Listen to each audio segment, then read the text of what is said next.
No particular reason, just because this is what I've chosen to do today. Would you mind identifying, please? PC Dean. Okay. Code number 17920. Thank you. And yourself? Okay. Why are you lot all coming out like this? You're making me feel nervous. Because when people start filming outside of our police station, it tends to alert red flags. Okay? For what reason? Mainly for terrorism. I'm not saying you. When an officer drops a line like, "People usually film police stations for terrorism," it's not a casual remark. It's a strategic move. That statement plants suspicion in the air without directly accusing anyone. In legal terms, that's called implied association, tying an innocent action to something far more sinister. But here's the reality. In the UK, recording in public spaces, even outside a police station, is not a crime. There's no blanket law that bans it. The word terrorism is often pulled into these encounters as a pressure tool, a way to control the conversation, shake the confidence of the person filming, and potentially justify a stop and search under terrorism powers. At the end of the day, this isn't about law.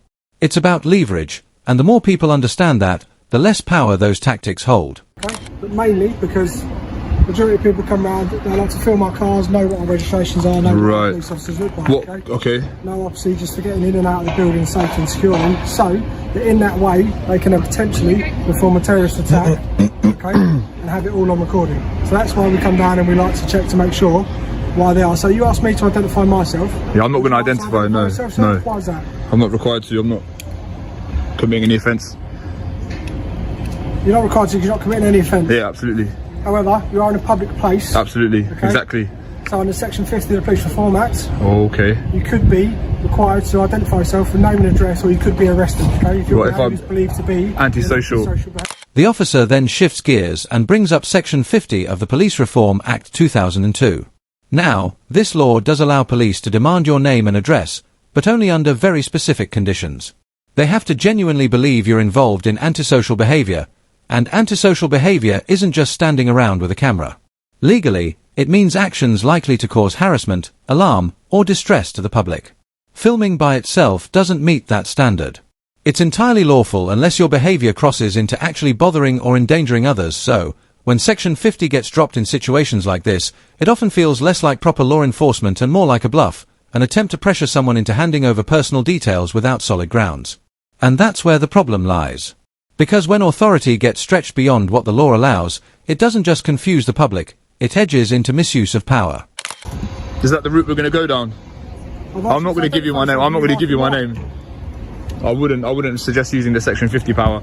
You would have to prove that I'm behaving antisocially, causing members of the public harassment, alarm, and... Okay, so how's my behaviour? If you're filming and the fact that you're standing outside, there's a member of the public to walk past and feel completely distressed by the fact that you... How would they feel distressed by that?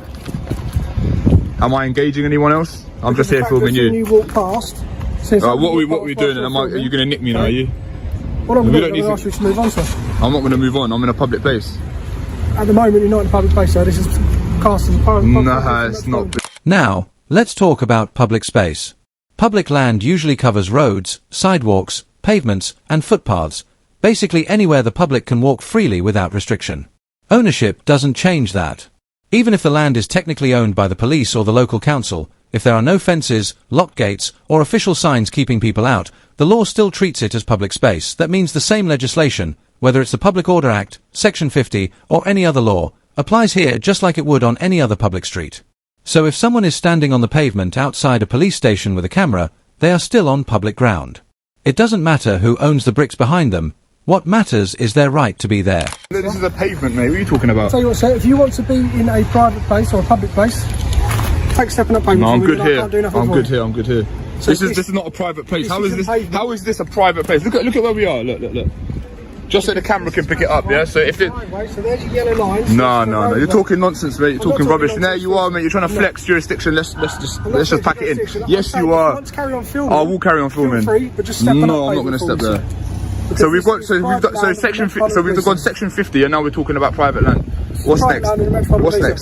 So I'm correct in what I'm telling you. No, you're just flexing unnecessarily. Yes, you are. Flex unnecessarily. You're not an issue to me. 179. All right, I'm not an issue. No worries. You are not an issue to me. Good. I have no reason to flex to you. Good. You are not that much of an issue. Good. Then there should be no reason. There should be no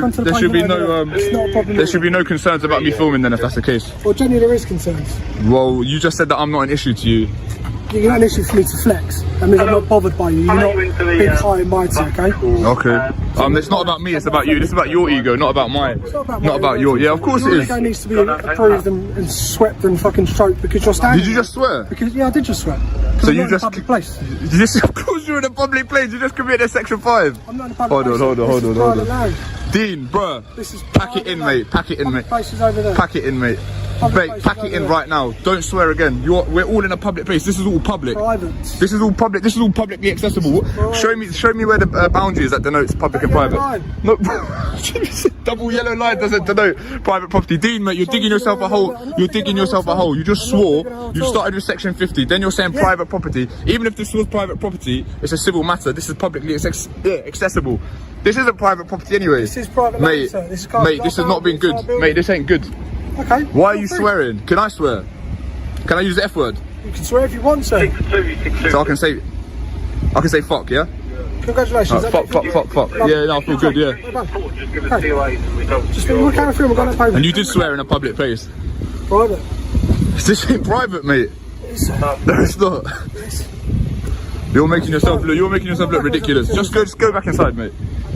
Alright. In addition to what my colleagues are telling you, you have to take a pinch of common sense as well. I don't have to take a pinch of nothing. I don't have to take any advice from any of you. I'm in a public place filming, which is lawful. And you've tried to threaten me. Yeah, you have. Yes, you have. You haven't educated me. I'm educating you right now. Go on. Like, with you standing so close to the entrance. I'm not obstructing you, am I? No, but you need to listen. With you standing so close to an entrance, filming, that poses security questions for us, okay? There are people who wish to do the police harm. Okay, I'm not one of those. Okay, but we don't know that, do we? Well, you have to go based on what you do know. You haven't identified yourself, so I don't we need have to treat you as an unknown risk, so we don't know. Why am I a risk? This is a... Then there's this phrase that sometimes gets tossed around, unknown risk. On the surface, it sounds official, but legally, it means nothing. Police can't act on vague uncertainty. The standard they're bound by is reasonable suspicion, actual, concrete reasons to believe wrongdoing or danger is present. When officers throw around unknown risk, what they're really doing is lowering that bar to pure guesswork. And that's where human rights protections start to get undermined. Because if every citizen is treated as a potential threat just because they're not immediately identified, policing stops being about protecting the public and starts being about harassing the public. That's not lawful, and it's definitely not safe. Common sense. Based on what? If an old Sir, granny you're was not letting filming me here, finish. would she be an unknown risk? You're not letting me finish, so that you can't understand my point. Okay. By you standing here, common sense would dictate that poses a security risk. Why? Is the building not secure? Like, you lot are armed, like you've got a taser. Like, what sort of security risk is it? You standing here constantly, filming cars coming in and out. Marked cars that are paid for by the taxpayer. I've got every right to film them. Right next to where gate opens in and out. Like I said, you're an unknown risk. You've got a bag. We don't know what you've got on you. You could run in. You could have something on you that we don't know. Yeah, well, so that's why. I mean, there's lots of members of the public that have stuff on them that you don't know. I know, but they're not. Are they all unknown risks as well? Yeah, well, I can be here. Everyone's an unknown risk. Everyone's an unknown risk. We don't live in a police state where everyone's an unknown risk and you're constantly doing surveillance. What sort of you lot have been brainwashed or something? I'm just a member of the public. Chill out. We're not all unknown risks. What are they teaching you in training? Unknown risk. Is this a police state? Do you have to spy on each other? All like, we all have to like snitch on each other? What's going on here? Like, what is going on here? So we have to manage risk. So we always have to manage risk, and that's why we have to do unknown risk and known risk. So anything that we don't know is unknown to us, so we have to treat it with an element of caution. Okay. Yeah? That's fair to say, isn't it? Okay, I mean... That's a common sense approach to this. And because we don't know you, you've not identified yourself with us, we don't know the risks that you pose. Would you identify yourself? Yeah, I'm PC Cook, Okay. 1654. Sure. Yeah? And I'm just talking to you like I would to anybody else. Alright. And that's the point I'm trying to impress to you today, sir, that's all. Okay, now what? Well, like my colleague said, because we don't know you, we don't know the risks, we are going to just ask you to move on to the public point. This is public here. I guarantee you 100% this is public here. But with your proximity... And even if it was private, this is publicly accessible. Look. Just for some context, right? He's saying this yellow line denotes where it's public, where it's private. So how could this possibly be private property? Even let's say hypothetically it was private property, yeah? Who owns this property? Does the Met Police own this property, or would they hypothetically lease the property? Owns this property. No, they don't. By Bexley Council. Okay, right. So who pays for the council? Property that can't How's the council funded? I'm pretty sure this is leased anyway. I'm pretty sure the Met don't own this. This was gifted to us. So You know that for a fact, do you? Well, you got flowers on your radio. Why not? That's asking why. If you went into a shop and they had a counter with no barriers either side, you would know that. Yeah, that shop's not paid for by the taxpayer. No, but behind that kiosk area, even though you can access it, is an inaccessible point. That's another common sense approach. So you can see that from there to here, and then this bit here, common sense would dictate that this is not a public part of the domain. Yeah. Okay, well this is all paid for by tax money, so. But you have to you understand why we're talking. You understand how like fiscal policy works. So the government tax, and then they spend on public services, and this is that. Does that make sense? Yes, that makes sense. Yeah, it's a fiscal policy. It's the economic policy, right? So it dictates how spending and taxation works. Okay, I'm not here for a lesson. I'm just trying to talk to you. Right. And I'm just trying to explain to you as a person, yeah, from a person to a person, why we are managing the risk of somebody standing by the entrance that's constantly used to a police station. Okay, have I satisfied that I'm not a risk? Well, no. Because Alright, well how are you going to satisfy it then? Well, we're just remember, everything I'm doing right now is perfectly legal, so just remember that. And it's not antisocial. Well, why did you backpedal on that? I didn't backpedal. Yeah, you did. But why are you not nicking me under section 50 then? Because I don't have reason to. It doesn't mean backpedaling. Okay. I'm trying to approach you with common sense. I don't like to unnecessarily criminalise people. Oh, thank you. Good, So, good. Me and my colleague tried to appeal to your common sense nature, but clearly. Good. I'm happy that you're not. I'm happy that you're not criminalising people. That's good. You know of any officers doing stuff like that? Do I know of any else unnecessary criminal? Yeah. Never heard of that. Right, good. Good. Why? How can you know you swore in a public place as well? I didn't swear. Yeah, you did. I did not. And if that has offended you, then I do apologise, but I did not swear in a public place. You did. You said the F word. I've got it on camera.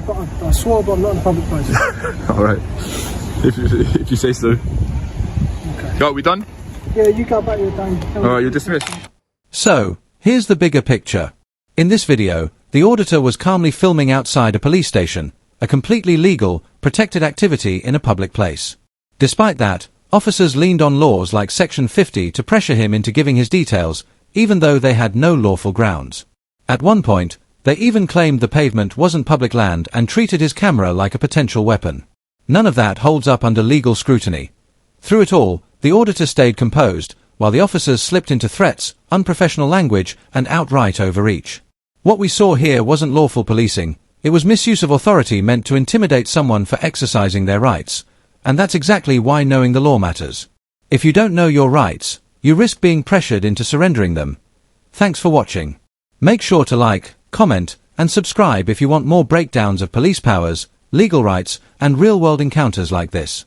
Stay aware, stay safe, and I'll see you in the next one.